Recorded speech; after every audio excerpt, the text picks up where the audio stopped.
Hello, I'm Doug Muzzio. This is City Talk. The bonds of the American Union are fraying, says our guest. What Americans need is a constitutional conscience fostered by civic literacy. We need to learn from the founders their key lesson, that human beings are selfish and that they will tyrannize and oppress given the chance, and they must be held in check by the institutions and processes of government. Be frustrated. Be happy. Is that the genius of American politics?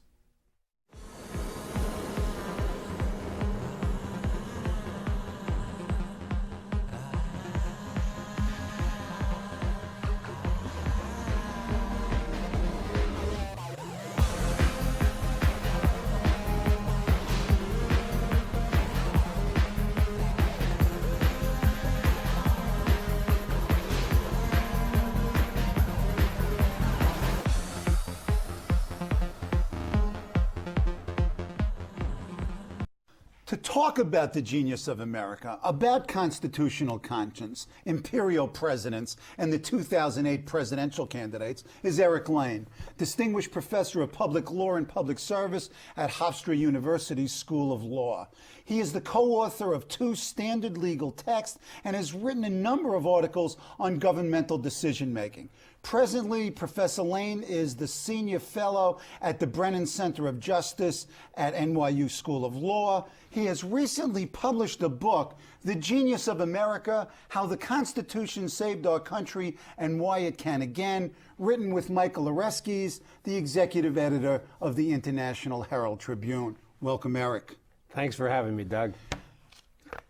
Book, congratulations. It seems to have stimulated conversation in the chattering class. You've got interviews, you've got reviews. What exactly is this genius of America? And then let me ask a second question. Are America and their governments losing their IQ? The genius of it, let me answer the second question first, because that just takes a yes or no. Yes. Go ahead. And the first question about what is the genius of America? The genius of America, I mean, it is a sort of loaded term. So in one sense, the genius of America is the framers.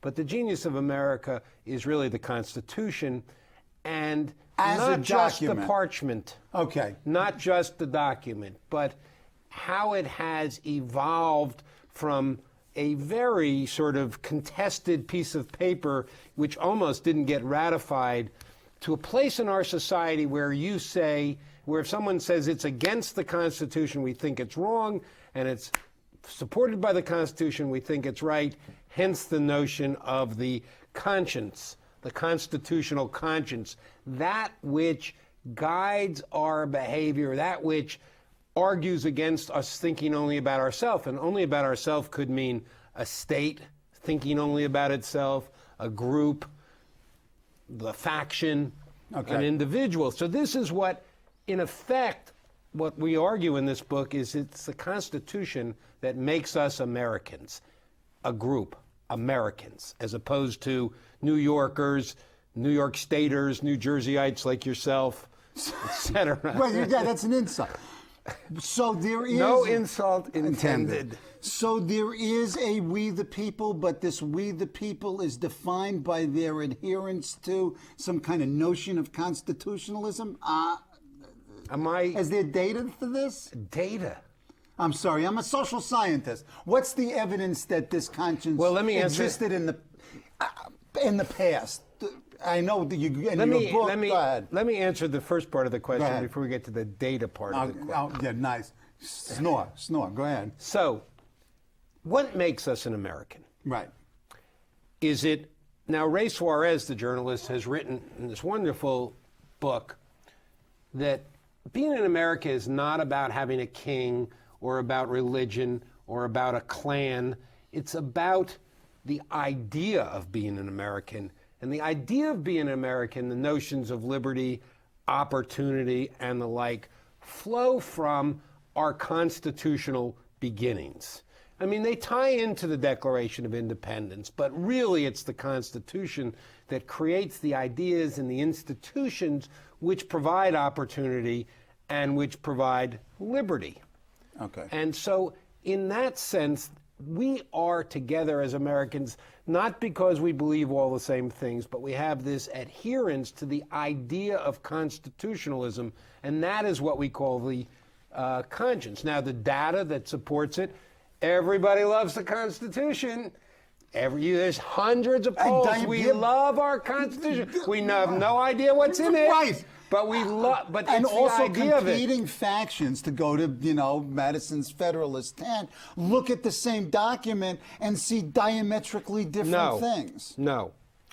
At the level, and this actually ties into today's presidential campaign. Let's do that. At the level in which people think about themselves as Americans, feel like Americans, they see the Constitution the same way. Freedom, opportunity. So, for example, I have this undergraduate class. I've never taught one before. I'm teaching one right now. It's an honors class. It's a pleasure. And they're really good students, and they never read the Constitution. So the first day I ask them to write down what they think the Constitution means. And it means opportunity, liberty. See, you have data. Yeah, I have data. And stability, some of them said, which I'm not sure I know, but I agree with that. So that's at that level. That's the level we're all Americans, and we want to be all Americans. It's when you get at the level at where government operates, regulating behavior, redistributing $1 trillion worth of wealth. That's where the world looks not the same to every group. They all see each other in competition. So, for example, when you hear Barack Obama say, we all want to come together, and he's tapping a very powerful force in the American electorate. We want to be Americans. And when you hear Hillary Clinton talk about particular programs, that's where you see people separating, because where you're really at, where level of government works, we don't agree. We don't agree. But the bottom line is that people are really concerned with the policy impacts rather than the process. In a sense, no? I don't agree with that. Okay. People are absolutely concerned about both, because people don't want, in America, you want to be an American. It's a tremendous desire on your part. But we don't share a lot, actually. You spend some time near upstate New York. The differences between upstate New York and downstate New York on a number of issues are simply extraordinary. You go from the most urban place, one of the most urban settings in the world, to one of the most rural places in America, not in the world, but in America, right? Huge differences, right? But what brings us together is this notion of being Americans. Somehow we share something. What is it we share? We share these constitutional principles. Okay. Representation. Go ahead. Representation. We have a chance to fight for things, and compromise. The two keys. Okay, now, but the question is American government, rather than not representative of the people, as is often the current charge, but in fact that it represents us too well, and that was the purpose of the founders? The current charge that is not represented for the most part in our view, Michael and my view, is people not getting their way. We don't get, and I mean whether it's reform group, everybody's a special interest.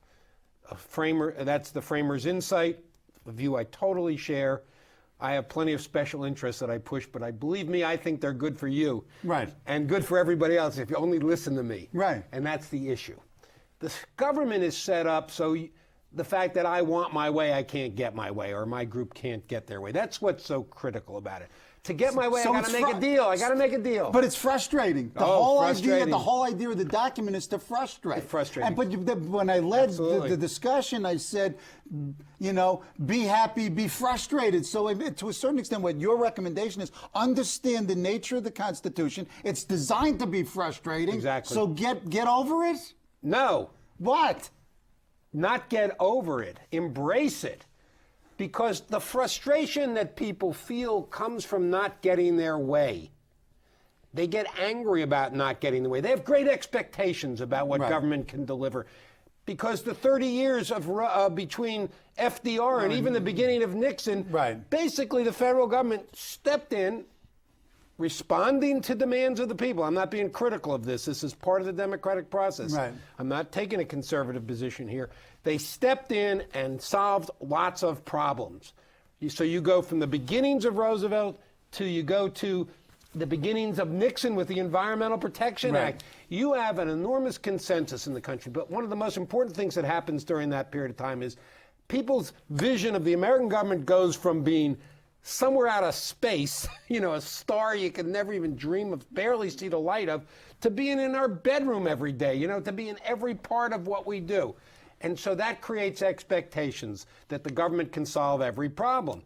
And then when the government can't, because we don't have a consensus in the public about what the solution is, people are frustrated because they're led to expect, even as Nixon said, people have great expectations about government. And as Nixon said, they should. But then when it fails them, because we don't have a consensus, they get angry. And that's when they call for change. So if you look, I know you want to talk, but I want to just finish it. If you look at the reform movements of they all come on the heels of the growing frustration over government. Initiative referendum, term limits, to name two of them. Government isn't giving me what we do. The founders would be appalled at initiative. Right. The whole purpose, and term as limits. you clearly argue here, is to frustrate the will of the majority. Right. Again, Federalist 10. So you've got people who are frustrated because of their expectations and aren't they're fulfilled. ignorant about the government. So the frustration has no context because our civic literacy in exactly this same period of time, and complained about by both President Reagan, right. Derek Bach at Harvard, hardly two people you call compatriots, right? Say, we can't continue the democracy, which is a theme that has been echoed for generations unless people are knowledgeable about what their expectations are. So civic literacy is a counter to that frustration. It can't overcome it. You're going to feel frustrated, but you have to say, okay, I'll go back and fight again. So the bottom line is that people have to believe that the rules are more valuable than any particular substantive outcome. That the process is more important than the product. Right. Yes, absolutely. That's my message. End of the story. Is that going to be received? Well, it's not going to be received, like communion. It's got to be. You got to be educated about it. Okay, so you have to. Concretely, what do you do? You've articulated. I have to answer that so early in the show. Yes. I want to build up to that. Okay. I'll answer you. Give me you. a teaser. I'll answer you. I'll answer for that for you. I think that I actually don't even understand really. I'm like Dewey and those guys. What's the point of education if we're not talking about our Republican institutions? Mm-hmm. Yes, reading, yes, writing, but my goodness, if we can't instill in people without overdoing it, here's what our government's about and here's why it's about, why it's that. What purpose are we serving? It's not. People, when people see the President of the United States saying, I want to wiretap your homes, Americans, because I want to save you, the self-instinct is, okay, if you want to save us. And so if you don't understand, if you don't have a context for what that means constitutionally, what our history's been, I think that we're less, starts to collapse the democracy. Okay, let's be concrete about this. What specifically would you teach in the civic literacy to have people look at this wiretapping and say something other than they're saying now? Well, I would teach history. I would teach, of course, I would use my book to teach about government, what its intended values are. The various kind of things that we once actually offered. So we're talking about K through 12 civic education and beyond that? In fairness, I have not identified whether it should be K through 4, K through 12. I think that there are better minds than mine that know the best time to do that, but I think that there should be a recommitment of educational institutions to do that. I think, for example, No Child Left Behind, if we're going to have such a extortion of the states continue, I think it ought to have some part of it dedicated to what we used to call civics, or to the understanding. Now, I have to say, this is sort of a criticism of myself a little bit on this, because some of the lessons that we need to have to come from families before you get to school. So, for example, people have to understand that you can't always get your way You can't always get what you want. The Rolling Stones told us a generation ago. And, you know, you're supposed to learn that at home to some extent also, or that you have to compromise. Because there needs to be some bedrock ideas that flow out of child development to which can be, you know, through which you can receive these kind of constitutional ideas, which follow very much on. Remember, the Constitution of the United States is probably the first governmental document that comes out of a notion expressed by Madison in Federalist 10, but what is government but the greatest reflection of human nature? So they looked around, they looked at human nature, and they said, look, we can't get rid of freedom. We need freedom. We couldn't even pass it politically if we tried to. So how are we going to shape something that allows freedom and restrains the majority from dominating minorities? They were afraid of majority. My students never get over the initial shock of when I tell them that the Constitution is an anti-majoritarian in 1787, in May, when they're sitting there in Philadelphia, Sweating, Washington has already reminded them, and as have many of the leaders, that the country is at risk of degenerating into total chaos, because the majority forms of governments that have dominated the states have acted so outrageously. When passing law, they would pass laws some days so quickly that news of one law would get to outside and it would already be no longer the law. And it would always be about canceling debt or whatever group came in, whatever mob. Remember, we now see democracy as a word of great value. The framers saw democracy as a word meaning mobs. Right, yes. mob rule. Elbridge Gerry. Exactly. Called the people a great beast. Exactly. Now, it's not Hobbesian in that sense that the framers saw them as, the framers saw in them a capacity, because the Constitution requires a capacity to get along. Right. Some form of civic virtue. There has to be some modicum of civic virtue learned. So, for example, the framers went in, you know, Madison had lost his greatest battle in the big states over House, not the two senators, but how the senators are going to be chosen, and the two senators. Right. And they retire, Madison reports, they retire to this tavern early in the morning. Come on. A good place to go. Yes. Better than Starbucks, unless they're your sponsor. And, you know, they went to this tavern, they took some beer or whatever they did, and they had this big debate in the states. Many people wanted to desert the convention and go and have maybe two nations or whatever would have come out of that. And Madison, who had really taken a beating in many of his ideas, even though he's the genius of the whole place, says, no, we got to hang in there. And a number of the big state people said, you got to hang in there. You have to do this. This is the greatest compromise, better than, you know, the Sherman, Connecticut compromise. Right. This is the great compromise, when these people in a bar sit and say, no, we got to go back there. Even though we've lost, the nation is greater than the sum of its parts. And that's what the Constitution teaches us. And that is the notion of the constitutional conscience. Do we have any Madisons out there in contemporary America? Where is the high priest or priestess of the American civil religion that has this conscience behind it? Do you look at the current terrain, look at the current environment? Are they there? The greatest enforcers of the Constitution ought to be we the people, who ought to be educated about the Constitution. Is that a fool's dream now? Well, I don't think it's a fool's dream, but I think it's a lot of reliance on there intended to be a lot of other checks and balances in the process before you end up having to get there. So, for example, everybody says, look, we put a Democratic Congress in because of Bush's war effort, and yes, that's true, but Congress should have pushed back a lot harder and done its job, and, you know, what the people were voting for, we're not sure. Okay. One of the I would say to you, I don't know if there's any, I don't know if I go over, you know, is there another Mickey Mantle? Where have you gone, Joe DiMaggio? I don't know any of that. Well, I mean, look at the there's president. some people look at the president. Let's just look at the presidential again. I'm going to tell you something. Clinton, Obama, I'm going to and answer McCain. that question for you. In practice, go ahead. I am not supporting this person. Go ahead. But in practice, John McCain, what he was criticized for by Mitt Romney, having done, put together the 14 Democrats and Republicans on a bipartisan basis in order to thwart, you know, this the kind breaking of the filibuster and all that. Support the Campaign Finance Act, the discussion on immigrants, all of that kind of sense of importance. He said it himself.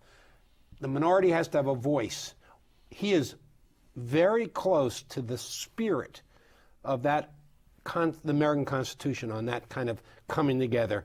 And Obama has said those things. Whether or not he practices them, I'm not familiar with the record. And I think Hillary's life as a senator has been she's been a cooperative person, in the best sense of that word, in the best sense institutionally of the word. cooperative. Yes. So it seems to me that anybody, you have to stand, the president takes an oath to defend the Constitution. I'm actually writing an article about this. What is forgetting the question, nobody knows what the Constitution actually is, as in particulars, what does defending the Constitution mean? So one of the arguments I want to try to figure out if I can make, or try to make, is, this ideological pitch, I'm not going to sign a bill because it's ideological, I'm not going to force a bill. I think that's failing to defend the Constitution. And when Romney attacked McCain for his willing to be bipartisan, to me, that was absolutely violating the principles of the Constitution. Okay, so this lack of constitutional conscience isn't only us poor the people, but it's all elected representatives. Of course, look at I think you quote Robert Byrd to the effect that, we don't know the Constitution, not even my fellow senators. When the United States Senate and Congress refused to engage the president, when they acted like the president's lieutenants, I think they are avoiding their constitutional responsibility. And when the Senate of the United States the other day passed that wiretapping bill with almost no debate, I think they have violated their constitutional responsibilities by not having a real debate where American people understand what's involved in that legislation. And why are they doing it? Because at times of high security, fear, people historically, moments of great fear, Americans are worried about self-interest. They don't want to take a breath. Yeah, but also it's the happenstance of the time, whether you have a Roosevelt on one hand or a George W. Bush on the other, in terms of what that reaction is. I mean, if you look at the Bush administration in terms of the imperial presidency, with the actions of the executive and the theories, the Cheney theories, the signing statements, etc., it makes Nixon almost look timid. Well, Nixon's wasn't a theory about the presidency. Nixon was criminal activity that he tried to protect. But I want to say this. Go. Each of these presidents has built on the other, and we don't know what the next one's going to do. So Clinton thought you could bomb Sudan or whatever, he shot his missiles or somewhere, whatever he did. Each of these presidents builds on the others with respect to presidential power. That's expected. If you're the President of the United States and you see you think we're under threat and everybody's telling you under threat, you don't want anything to happen. Assuming the best about it. Right. It's up to, and I don't care about these unitary theories, these weird theories that these people have developed, totally ahistorical. What do you mean unitary theory? The unitary theory of the president has this special power exempt from any kind of congressional... The Cheney argument. The Cheney argument, the prerogatives, the monarchical prerogatives. Right. Simply ridiculous. But it's up to Congress, of his own party or of the Democratic Party, to say no. But they don't. And if they don't, that is a failure, and they are ignorant of their civic obligation. And if we poll them... What do you do? I don't know. You vote them out of office? Vote them out of office. But who? Who provides... We the people. Yeah, but we the people are too amorphous even in so this here's age my answer to you. Go ahead. I'm not painting an optimistic picture. No! But the fact is, representative democracy is a very fragile institution. We're here 220 years, the longest lasting democracy in the history of the world. And it can happen here. Yeah, it can, like the dinosaurs, Right. And why can't it? Incrementally. We have to protect it ourselves. This book is a call to people. You have to understand it's your job to protect the democracy. Not, if the Senate fails, you got to punish them. None of the three, I mean, you mentioned McCain and peripherally Obama and Hillary and Clinton.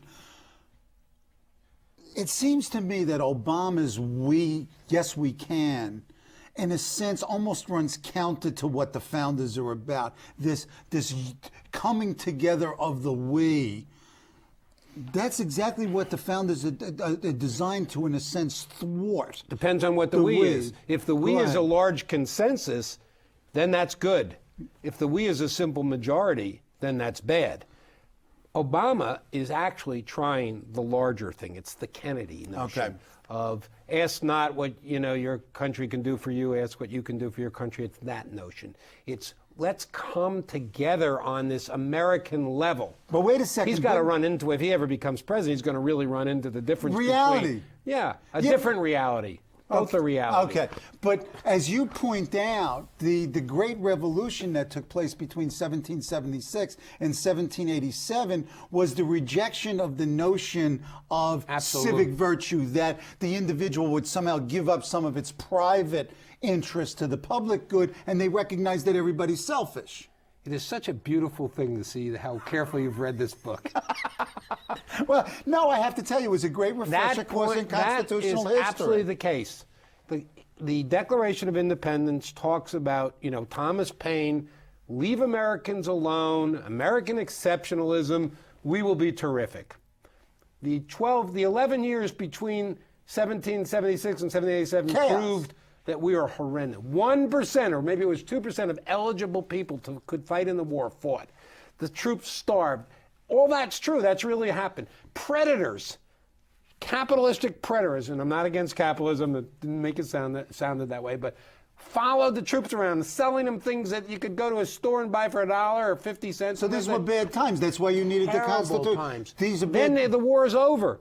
We win by luck, and by the luck of the help of the French, who weren't doing it for charitable purposes. And then we just fight amongst ourselves. The country's tearing apart. We have countries waiting to make deals with our state. So self-interest saves the day. So harnessing self-interest saves the day. Okay. And it does save the day. And this is the recommendation. We got no time for now? That self-interest should save the day? Yes. No, that self-interest tends to break centrifugally away, pull us apart, and the institutions are designed to pull us together to make compromise. And if we don't understand that, and people don't do their jobs in that context, we won't save the day. Thank you. My pleasure.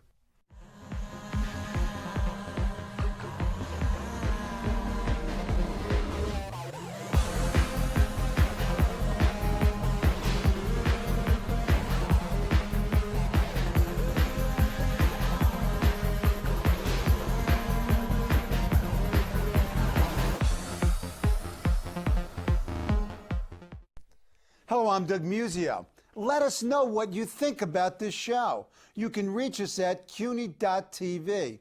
When you get there, click on the bar that says Contact Us and send your email. Whatever it is. Thanks, no thanks, obnoxious, do it. Send it.